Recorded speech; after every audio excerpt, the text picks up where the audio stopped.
Hi friends, அஸ்ஸலாமு அலைக்கும். இன்னைக்கு ஒரு vlog தான் பார்க்க போகிறோம். எப்பவும் போல் கார்டனுக்கு ஒரு காஃபியோட போயாச்சு. அன்னைக்கு பூ வந்து நல்லா பூத்துருந்துச்சு. மல்லிப்பூ செடியில் சரியான பூ பூத்துருந்துச்சு. ஸோ அதை வந்து பறிக்கலான்னு சொல்லி போயிருந்தேன்.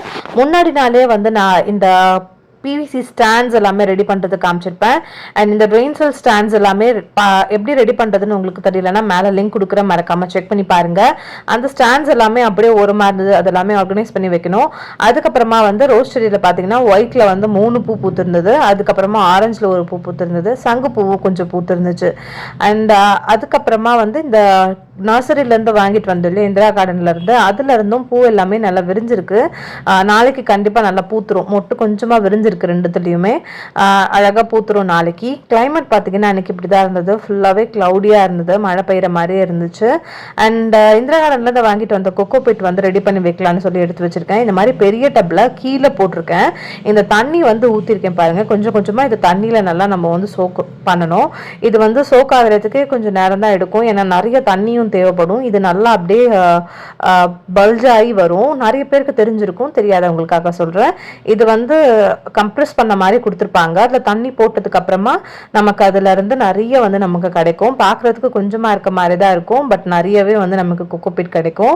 அண்ட் இந்த மாதிரி இந்த கொக்கோபிட்டை வந்து நல்லா புழிஞ்சு எடுத்துட்டு தனியாக ஒரு பேக்லேயோ இல்லைன்னா ஏதாவது ஒரு பக்கெட்டில் அந்த மாதிரி ஏதாவது நம்ம போட்டு வச்சுக்கலாம். நான் அந்த மாதிரி தான் செஞ்சிட்ருக்கேன். ஒரு 2 பேர் இருந்தோன்னா ஒரு 10 நிமிஷம் ஒரு 15 நிமிஷத்தில் செஞ்சிடலாம். ஒருத்தராக செய்கிறது வந்து ஒரு 1/2 hour கொஞ்சம் மேலே ஆகும். நான் இந்த மாதிரி கொஞ்சம் கொஞ்சமாக வந்து எல்லாத்தையும் எடுத்து ஸ்டோர் பண்ணி வச்சுருந்தேன். நம்ம கடையில் வந்து லூஸில் கூட இந்த மாதிரி அவங்களே ரெடி பண்ணி வச்சுருப்பாங்க, அந்த மாதிரியும் கிடைக்கும். பட் நமக்கு இந்த மாதிரி வாங்குறதுல நமக்கு வந்து ப்ராஃபிட் இருக்குது. நம்ம கொஞ்சம் கம்மியான ப்ரைஸ்லேயே வாங்கினா இந்த பாருங்கள் 2 பக்கெட்டில் அதுக்கப்புறமா 2 பாட்டில் கூட நான் ஃபில் பண்ணி வச்சுருக்கேன். அண்ட் மல்லிப்பூ பார்த்தீங்கன்னா முன்னாடி நாளும் கொஞ்சம் மல்லிப்பூ வந்து சேர்த்து வச்சுருந்தேன். அதோட பாருங்கள் இந்த தட்டு ஃபுல்லாக மல்லிப்பூ அழகாக பூத்துருக்கு. இந்த மாதிரி இவ்வளோ மல்லிப்பூ பூக்கிறத பார்க்குறதுக்கு அவ்வளோ ஹாப்பியாக இருந்தது. எவ்வளோ பூ பாருங்கள், தட்டு ஃபுல்லாக பூ தான். இந்த பூ வந்து அவ்வளோ வாசனையாகவுமே இருந்துச்சு.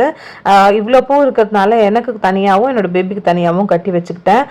இது தலையில் வைக்கும் போது தலை ஃபுல்லாமே நிறைஞ்ச மாதிரி இருக்கும். அவ்வளோ பூ இருந்தது. கிட்டத்தட்ட ஒரு 2 முழம் கிட்ட இருந்துச்சு. இங்கே பாருங்கள், கை வச்சே காமிக்கிறேன்.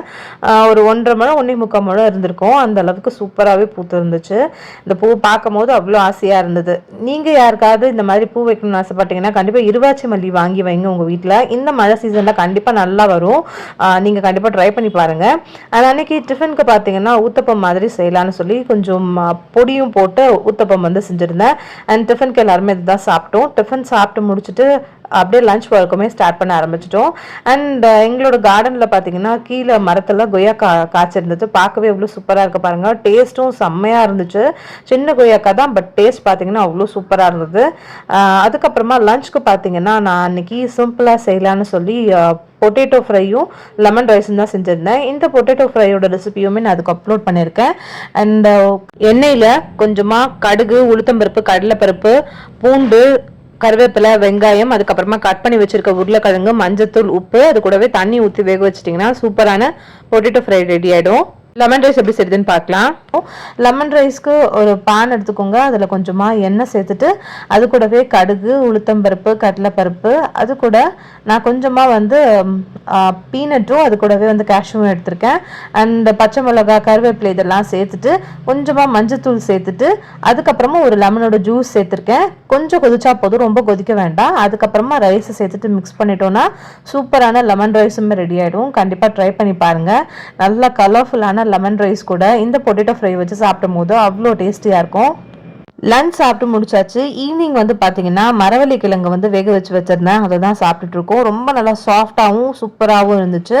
அண்ட் டின்னருக்கு வந்து கொஞ்சமாக பட்டரில் பட்டை, கிராம்பு, ஏலக்காய், ஒரு பெரிய வெங்காயம், 2 மீடியம் சைஸ் தக்காளி, கூடவே கொஞ்சமாக கேஷ்யூஸ் போட்டு நல்லா வதங்கினதுக்கப்புறமா ஆற வச்சு அரைச்சிக்கோங்க. மீன்வேல் பன்னீரில் கொஞ்சமாக சால்ட்டும் சில்லி பவுடரும் போட்டு மேரினேட் பண்ணி வச்சுருக்கேன். பட்டர் கொஞ்சமாக சேர்த்துக்கோங்க. அது கூடவே கொஞ்சமாக எண்ணெய் சேர்த்துக்கோங்க. எண்ணெய் ஏன் சேர்க்குறோன்னு பார்த்தீங்கன்னா பட்டர் கருகிடும், அதனால கொஞ்சமாக எண்ணெய் சேர்த்தா கருகாமல் இருக்கும். அது கொஞ்சம் மெல்ட் ஆனதுக்கப்புறமா ஒரு பன்னீராக போட்டு நம்ம இதை வந்து கொஞ்சம் சாஃப்டாக குக் ஆனதுக்கப்புறமா எடுத்துடலாம். ரொம்ப குக் ஆகணும்னு அவசியம் இல்லை. லைட்டாக பன்னீர் சாஃப்டாக குக் ஆனதுக்கப்புறமா எடுக்கலாம். நீங்கள் குக் பண்ணாமல் டேரெக்டாக கூட சேர்த்துக்கலாம். நான் வந்து ஒரு ஃப்ளேவர் இருக்கணுன்றதுக்காக இந்த மாதிரி சேர்த்துருக்கேன். இன்னொரு பேனில் கொஞ்சமாக பட்டர் சேர்த்துக்கோங்க, கொஞ்சமாக எண்ணெய் சேர்த்துக்கோங்க. அது கூட ஒரு பாதி வெங்காயம் சேர்த்துருக்கேன். அது கூட கொஞ்சமாக ஜிஞ்சர் கார்லிக் பேஸ்ட், அது கூட மிளகாய் தூள் 1 ஸ்பூன் சேர்த்துருக்கேன்.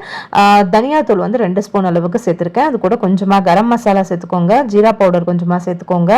அண்ட் இப்போ வந்து இது வந்து ஆறிடிச்சு அதை அரைச்சி எடுத்துக்கோங்க. இது நல்லா வந்து கொதிச்சுட்டு எண்ணெய் பிரிஞ்சு வந்துருச்சு.